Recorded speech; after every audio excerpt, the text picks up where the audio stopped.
అండి, welcome back to my channel. అందరికీ సమాధానం కలుగునుగాక. బైబిల్ గ్రంథంలో పాత నిబంధనలో స్త్రీలను తక్కువ చేశారని అపోహ కొంతమందికి ఉంటుంది.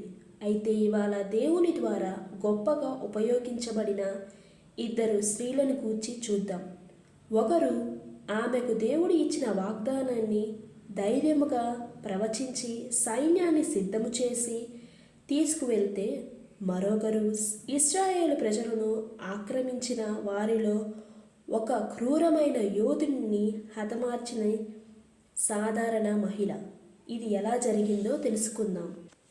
యోహోదు మరణించిన తరువాత ఇశ్రాయేలు ప్రజలు మళ్ళీ పాపములో పడిపోయి దేవుణ్ణి ఆయాసపరిచారు. అప్పుడు దేవుడు వారిని యాబీను అనే కానాను రాజు చేతిలో బానిసలుగా అప్పగించాడు. అయితే ఆ రాజైన యాబీనుకు సేనాధిపతిగా సిసెరా అనే ఒక క్రూరమైన హృదయం కలవాడు ఉన్నాడు. అతనికి 900 ఇనుప రథాలు ఉండేవి. 20 ఏళ్ల పాటు దేవుణ్ణి ప్రజలను తీవ్రముగా చిత్రహింసలు పెట్టి బాధ పెట్టాడు. ఆ సమయంలో ప్రజలు దేవుణ్ణి మొరపెట్టారు. ఆయన మనసు కరిగి వీరిని విడిపించాలని ఆయన అనుకున్నాడు. అప్పుడు దేవుడు ఇశ్రాయేలు వారిని విడిపించుటకు ఒక స్త్రీని లేవనెత్తాడు. ఆమె పేరు దెబోరా. ఆమె ఒక ప్రవక్తి, న్యాయాధిపతి. ఇశ్రాయేలు ప్రజలు తీర్పు కోసం ఆమె యొద్దకు వచ్చేవారు. ఆ సమయంలో ఆమె బారాకు అనే ఒక యోధునికి పిలుపు పంపింది. ప్రభువు సిరాను నీ చేతిలో అప్పగిస్తానని సైన్యాన్ని సిద్ధం చేసుకొని వెళ్ళమని చెప్తుంది.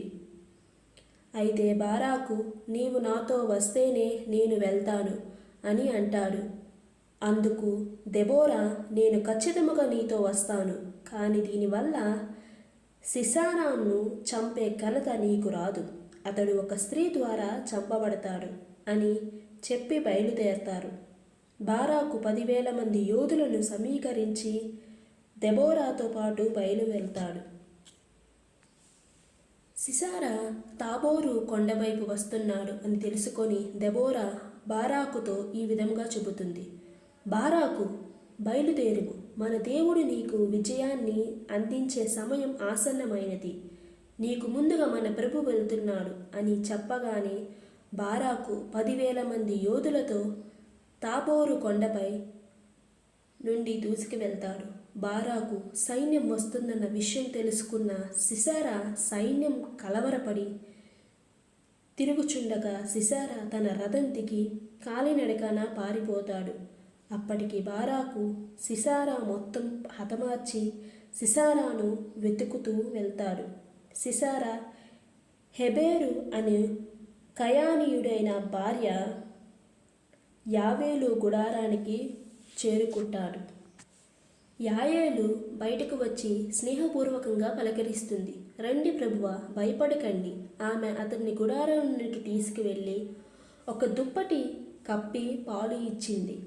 సిసారా ఆమె దయను నమ్మి ఆ పాలు తాగి అలసతో కళ్ళు మూసుకొని విశ్రాంతి తీసుకోవాలని అనుకుంటాడు. అప్పుడు యాయేలుతో, తలుపు దగ్గర కాపలా కాయమని, ఎవరు అడిగినా నేను లేను అని చెప్పమని నిద్రలోనికి జారిపోతాడు. అప్పుడు వెంటనే యాయేలు గుడారపు మేకును సుత్తిని పట్టుకొని తనకు ఎంతో భయం వేసిన ధైర్యం తెచ్చుకొని అతని తల మీద కొట్టి చంపేస్తుంది. కొద్దిసేపటిలో బారాకు అక్కడికి చేరుకుంటాడు. రండి, మీరు వెతికే మనిషిని చూపిస్తాను అని పిలుస్తుంది. బారాకు లోపలికి వెళ్ళి సిసారా తలగుండా గట్టి తీసుకుపోయి చనిపోయినట్టు చూస్తాడు. ఈ విధంగా ఇశ్రాయేలు ప్రజలను ఎన్నో సంవత్సరాలు పీడిస్తున్న ఒక క్రూరమైన సైన్యాధిపతి ఒక సాధారణ మహిళ ధైర్యం, చాతుర్యం వల్ల మరణిస్తాడు. ఆ రోజు దేవుడు ఇశ్రాయేలు ఎదుట కానాను రాజైన యాబీనును అణిచివేస్తాడు. ఆ తరువాత ఆ రాజుని సంహరించు వరకు దేవుడు ఇశ్రాయేలు చేతిని అతలాకుతం హెచ్చించుతాడు. ఆ తరువాత దేవుడు ఇశ్రాయేలును అంతకంతకు హెచ్చించు వచ్చాడు. అందరూ సంతోషంతో దేవుని పాటలు పాడి స్తుతించారు. డబోరా ధైర్యం, బారాకు విశ్వాసం మరియు యాయేలు అనే సాధారణ స్త్రీ యొక్క ధైర్యం ద్వారా దేవుడు వారిని రక్షించాడు. ఇది ఎందుకు జరిగింది అని తెలుసుకోవాలంటే, దేవుడు ఎవరి ద్వారా అయినా ఒక ప్రవక్తి, యోధుడు లేదా ఒక సాధారణ గుడారంలో ఉండే స్త్రీ ద్వారా అయినా బలమైన శత్రువులను కూల్చగలడు. యాయేలు మనకు నేర్పినది ఏమిటంటే, నిజమైన ధైర్యం, బలం లేదా విజయం మన స్థానం నుండి రాదు, దేవుని పక్షాన నిలబడటంతో నుంచే వస్తుంది. సమయం వచ్చినప్పుడు దేవుని పక్షాన ధైర్యంగా నిలబడ్డానికి సిద్ధంగా ఉన్నావా అని మిమ్మల్ని మీరు ప్రశ్నించుకోండి. ఆమేన్. Thank you.